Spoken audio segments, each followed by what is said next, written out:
বাংলার অন্যতম মহিলা কলেজগুলির মধ্যে Hiralal Majumdar Memorial college for women ইতিমধ্যে সাফল্যের চূড়ায় পৌঁছেছে। আপনি জানেন যে ন্যাকে তৃতীয় মূল্যায়নে A+ গ্রেড পেয়ে রাজ্যে কিন্তু রীতিমতো সাড়া ফেলে দিয়েছে এই কলেজটি। আমরা জানি যে জাতীয় স্তরে এই ধরনের সাফল্য খুব কম কলেজে পেয়ে থাকে। এর আগে পশ্চিমবঙ্গের তরফ থেকে বেথুন কলেজের মতন শিক্ষা প্রতিষ্ঠান এ ধরনের সাফল্য চলে গেছিল। সেই জায়গায় দাঁড়িয়ে আজকে দিনে এই মহিলা কলেজের সাফল্য কলেজের অধ্যাপক থেকে শুরু করে ছাত্ররা কিভাবে দেখছে বা তাদের কেমন লাগছে এবং তাদের কাছ থেকে পশ্চিমবঙ্গের মধ্যে মহিলা কলেজ হিসেবে ইতিমধ্যে A+ মূল্যায়ন পেয়েছে ন্যাকে এই কলেজ, মহিলা কলেজ যেটি আমরা জানি যে হীরালাল কলেজে। সে বিষয়ে কি বলবেন? কারণ বলতে গেলে রাজ্য রাজনীতিতে সারা এরকমই একটা পদে এসে দাঁড়িয়েছে এখন কলেজটি। যে অত্যন্ত গর্বের বিষয় আমাদের কাছে। আমি একটি কথা বলবো যে আমার টিচার এবং নন টিচিং স্টাফ এবং ছাত্রীরা সম্মিলিতভাবে এই কৃতিত্বের দাবিদার। আমার কলেজে যেটা সব থেকে ইতিবাচক দিক সেটা হচ্ছে প্রত্যেকটি টিচার, প্রত্যেক স্টাফ এবং প্রত্যেক স্টুডেন্ট কলেজকে তার দ্বিতীয় বাসস্থান বলে মনে করে। তারা কলেজের জন্য নিবেদিত।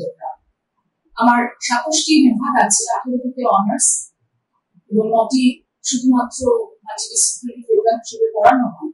কিন্তু প্রত্যেকটি সাবজেক্টের টিচাররা অনার্স এবং জেনারেলি স্টুডেন্টদের অত্যন্ত যত্নের সঙ্গে নিজের সন্তান সম তারা কিন্তু পঠন পাঠন হয়। এবং আমাদের রেগুলার রেমিডিয়াল ক্লাসেস হয়, আমাদের অ্যাডভান্স লার্নারদের ক্লাসেস হয়। টিচাররা নিজেরা দায়িত্ব নিয়ে তাদের লাইব্রেরিতে নিয়ে যান, তাদের বিভিন্ন রকমের এক্সপেরিয়েন্সিয়াল লার্নিং অর্থাৎ বিভিন্ন জায়গায় নিয়ে গিয়ে তাদের শেখানোর চেষ্টা করেন। এই যে আত্মিক যোগাযোগ এবং টিচারদের যে মেন্টর হিসেবে ভূমিকা, তার জন্য কিন্তু কলেজের রেজাল্ট অত্যন্ত ভালো।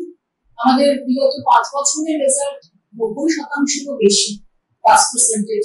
আমাদের 22-23 লাস্ট রেজাল্ট সেটা 99.74% পাস পার্সেন্টেজ। বর্তমানে এখনো একটা অ্যাপ্রক্সিমেট ক্যালকুলেশন, সেটাও কিন্তু প্রায় 90%-এর উপর আমাদের কৃতকার্য ছাত্রীর সংখ্যা। তো এই সবটা মিলিয়ে আমি যাদের কৃতিত্ব দিতে চাইবো সেটা কিন্তু আমার টিচার এবং স্টাফ। আমাদের কোনো ক্লাস ফাঁকা যায় না। কোনো টিচার কোনো কারণে না আসতে পারলে সাধারণভাবে অন্য টিচার সেটা নিয়ে নেন। আমাদের রেগুলার ক্লাস এবং টিচাররা একাডেমিক মনিটর মেনটেন করেন। আমাদের 4 লেয়ারে একাডেমিক অডিট হয়, সেটা কিন্তু শুধু ন্যাকের জন্য নয়, এটা এই কলেজের দীর্ঘকালীন একটা প্র্যাকটিস যে কোন টিচার কি ক্লাস নিলেন, তাতে ছাত্রীদের কি উপকার হলো, সেটা রেগুলার একটা মনিটরিং এর মধ্যে রয়েছে। আমাদের একদিকে যেমন এই পঠন পাঠনের উপর জোর দেওয়া হয়, অন্যদিকে কিন্তু গবেষণার উপর জোর দেওয়া হয়। আমাদের রিসার্চ ডেভেলপমেন্ট সেল আছে। রিসার্চ ডেভেলপমেন্ট সেল তার দুটো উইংয়ের মাধ্যমে, অর্থাৎ একটা ইনকিউবেশন সেন্টার এবং অন্যটি এন্টারপ্রেনিউরিয়াল ডেভেলপমেন্ট সেল, একদিকে যেমন ইনোভেটিভ প্র্যাকটিসের দিকে মনোযোগ দেন এবং আইআইসি ইনস্টিটিউশনস ইনোভেশন কাউন্সিল যেটা আমাদের কলেজে রয়েছে, তার মাধ্যমে উচ্চ মানের গবেষণার উপর একটা জোর দেওয়া হয়। অন্যদিকে ছাত্রীদের বিভিন্ন উদ্ভাবনী যে সৃজনী ক্ষমতা, সেটাকে আরো বাড়িয়ে তোলার চেষ্টা করা হয়। আমরা খুব চেষ্টা করছি যে শুধুমাত্র চাকরির মধ্যে সীমাবদ্ধ না থেকে ছাত্রীদের উদ্যোগপতি করে গড়ে তোলা এবং সেলফ হেল্প গ্রুপ তৈরি করে যদি তাদের স্বনির্ভর করে গড়ে তোলা যায়। এমপাওয়ারমেন্ট আমরা যেভাবে দেখি সেটাকে ক্ষমতায়ন বলবো না, সেটা হচ্ছে সশক্তিকরণ। এই সশক্তিকরণ শব্দটির অর্থ হলো নিজেকে শক্তিশালী করা। আমরা কিন্তু সমস্ত টিচার, অধ্যক্ষ, আমাদের নন টিচিং স্টাফ সবাই মিলে আমরা চেষ্টা করছি যাতে ছাত্রীরা নিজ শক্তিতে বলিয়ান হয় এবং তারা সমাজের বুকে নিজের মতো করে প্রতিষ্ঠা পায়। আমরা মাননীয় মুখ্যমন্ত্রী মহোদয়ের কাছ থেকে একটা সদর্থক বার্তা পেয়েছি এ প্রসঙ্গে। আমাদের উচ্চশিক্ষা মন্ত্রী প্রফেসর অধ্যাপক ব্রাত্য বসু মহাশয়, তিনি আমাদের তার বার্তা এবং আশীর্বাদ পাঠিয়েছেন। চন্দ্রিমা ভট্টাচার্য ম্যাডাম, তিনি আমাদের বলেছেন তিনি আসবেন। আমাদের এমপি অধ্যাপক সৌগত রায়, তার স্নেহ এবং তার ছত্র ছায়ায় এই কলেজের অনেক সমৃদ্ধি ঘটেছে, তাকে আমরা পেতে চলেছি। আর সর্বোপরি যার কথা না বললেই নয়, যে আমাদের যিনি স্থানীয় এমএলএ, কিন্তু তিনি আমাদের অভিভাবক, আমাদের গভর্নিং বডির প্রেসিডেন্ট শ্রীযুক্ত মদন মিত্র মহাশয়। তিনি কিন্তু এই কলেজের এই সমৃদ্ধিতে প্রত্যেক মুহূর্তে আমাদের পাশে থাকেন, এবং যেটা অবশ্যই বলা যে তিনি একদম অনিয়ন্ত্রিত একটা খোলা হাত দিয়েছেন কলেজের ভালোর জন্য। যা কিছুই আমরা করব সবকিছুতে তিনি সমর্থন দেন। সুতরাং তার অভিভাবক করতে কলেজ আরো সমৃদ্ধ হবে এই প্রত্যাশা। আমি হচ্ছে চন্দ্রানী দে। আমি এফএনজে মানে ফুড অ্যান্ড নিউট্রিশন ডিপার্টমেন্টের ফার্স্ট সেম শেষ হয়ে গেছে, সেকেন্ড সেম চলছে। সেকেন্ড সেম পরীক্ষা সামনে আছে, জায়গাটি 1 ইয়ার। এখানে টিচাররা খুবই ফ্রেন্ডলি থেকে বড় কথা, যখন কোনো সমস্যায় পড়ি সবার আগে টিচার্সদের সাথে কথা বলতে হয়। মানে যে কোনো বিষয়, সেটা পড়াশোনা হোক কিংবা কেরিয়ার কাউন্সিলিং হোক, সব কিছু সাইকোলজি অনার্স নিয়ে করেছি, সেকেন্ড সেম স্টুডেন্ট। আমরা যেরকম ছোটবেলা থেকে বলে এসেছি যে আমাদের প্রথমবারই হচ্ছে আমাদের যেটা নিজের ফ্যামিলি, এবং সেকেন্ড হচ্ছে স্কুল। স্কুলের বাইরে যখন আমরা কলেজে পড়তে আসছি তখন একটা আমাদের মাথায় থাকে যে এটা আমাদের পরিবার হিসেবে নিতে পারবো কিনা, কিন্তু এই কলেজে এসে আমার একবারে এই ডাউটটা হয়নি। শুধুমাত্র টিচারদের জন্য না, যেরকম আমাদের টিচার প্রফেসররা যেরকম হেল্পফুল করেন, সেরকম নন টিচিং স্টাফরা, ইনফ্যাক্ট ফ্রেন্ডসরা প্রত্যেকে প্রচন্ড পরিমাণে হেল্পফুল। এখানে এসে একবার মনে হবে যে কোথায় এসেছি, কোনো কিছু সমস্যা হলে খুব সহজে ওদের কাছে সলভ করা যায়। ইনফ্যাক্ট আমাদের যখন কোনো ক্লাস শেষ হয়ে যায়, তারপরে ও যেরকম বললো যে ডাউট শেয়ারিং ক্লাস, আমাদের রেমিডিয়াল ক্লাস দেওয়া হয়। ম্যাডামদের যখনই আমরা প্রবলেম ফেস করি, যে কোনো টাইমে যদি আমরা হোয়াটসঅ্যাপে কল করি, ওনারা সবসময় আমাদের রিপ্লাই করেন। এবং আমাদের পড়াশোনার পাশাপাশি যে extra curricular activities and sports, career counselling, আমরা কিভাবে করছি, যে পড়ার পরে আমরা কি করতে পারি কি না করতে পারি, সেই সব কিন্তু খুব ভালো করে গাইড করে। তো আমার কোনো অসুবিধা হয়নি এখনো পর্যন্ত এই কলেজে, খুব হেল্পফুল। আমি মোবাইল চক্রবর্তী, জিওগ্রাফি ডিপার্টমেন্টের সেকেন্ড সেম স্টুডেন্ট। আর আমাদের কলেজে সত্যি বলতে পড়ে আমার মানে মাস পড়েছি, আমার যথেষ্ট ভালোই লেগেছে, কারণ আমাদের টিচাররা যথেষ্ট হেল্পফুল এবং অনেক টিচিং স্টাফ যারা আছেন ওনারাও অনেক ভালো হেল্প করে, স্পেশালি মার্কশিটের সমস্যা বা যে কোনো সমস্যা আমাদের হেল্প করে। তারপর আমাদের কলেজে বিভিন্ন রকম কোর্স করানো হয়। যখন হলো ক্লাস হয়তো সিলেবাস শেষ হয়ে গেল, তারপরে আমাদের ডাউট ক্লিয়ারের জন্য এক্সট্রা ক্লাস দেওয়া হয়। আর তাছাড়া কেরিয়ার কাউন্সিলিং যেটা, সেটা আমাদের কলেজে যথেষ্ট ভাবে করানো হয়, যার ফলে এখানকার স্টুডেন্ট যারা ওরা প্রচন্ড ভাবে অনেক রকম উপকৃত হয়। কারণ সবারই একটা এসে থাকে যে কি করবে না করবে, এখানে স্যার ম্যামদের সাহায্যে সেটা অনেকটাই সমাধান হয়।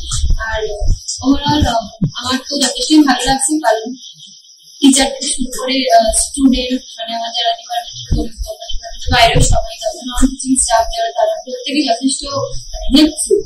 আমি বিভাগীয় প্রধান বাণিজ্য বিভাগ এবং জাতীয় শিক্ষা প্রকল্পের প্রোগ্রাম কোঅর্ডিনেটর, এবং আরো অনেক কিছু বিষয়ের সঙ্গে ন্যাশনাল এডুকেশন পলিসি 2020 তার ইমপ্লিমেন্টেশন কমিটির মেম্বার এবং centralised admission north 24 corporation nodal officer. এছাড়াও আমি দুটো উইংয়ের ডিরেক্টর, আরো অনেকগুলো দায়িত্বে আছি। এখন আপনি যেটা জিজ্ঞেস করলেন কথা প্রসঙ্গে, সেটা হচ্ছে Hiralal Majumdar Memorial college for women. আমাদের বিশ্ববিদ্যালয়ের টোটাল 47টি অ্যাফিলিয়েট কলেজগুলোর মধ্যে একটি অত্যন্ত কৃতি কলেজ।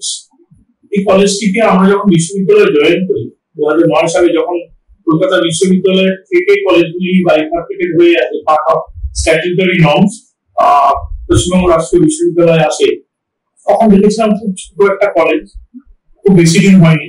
সন্তু দাসবাবু ছিলেন তখন প্রিন্সিপাল। তারপর কয়েকজন টিচার ইনচার্জ চেঞ্জ হওয়ার পর এখন যিনি অধ্যক্ষ ডক্টর সুমন ঘোষ, উনি অত্যন্ত কৃতিত্বের সঙ্গে এই ছোট কলেজটিকে একটি নামী মহিলা কলেজের সম্পর্ক দিয়েছেন। এবং এই কলেজের বিশেষ কয়েকটা বৈশিষ্ট্য হচ্ছে, যে কারণে আপনি জিজ্ঞেস করলেন যেটাকে নাকি আজকে, সেটা তো অধ্যক্ষা তার বয়ানে তার মতো করে বলবেন।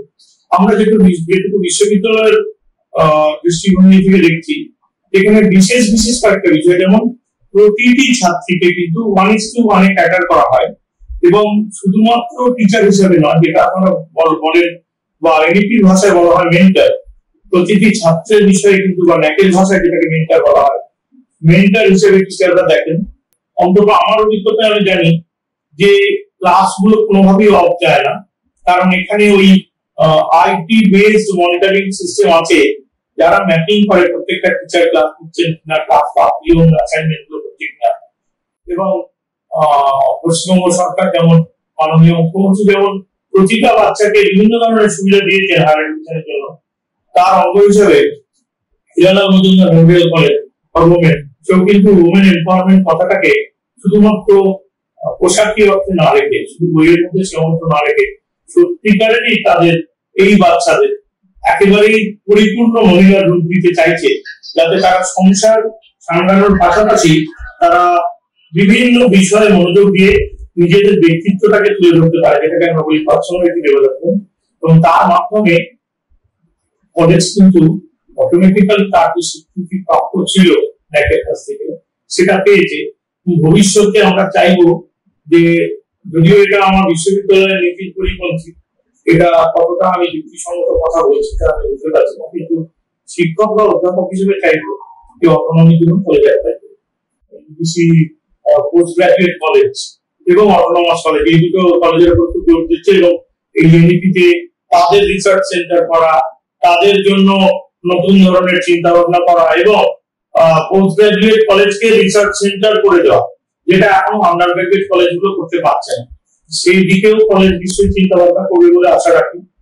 সত্যি আমরা খুশি এই কলেজের অবদান। ধন্যবাদ।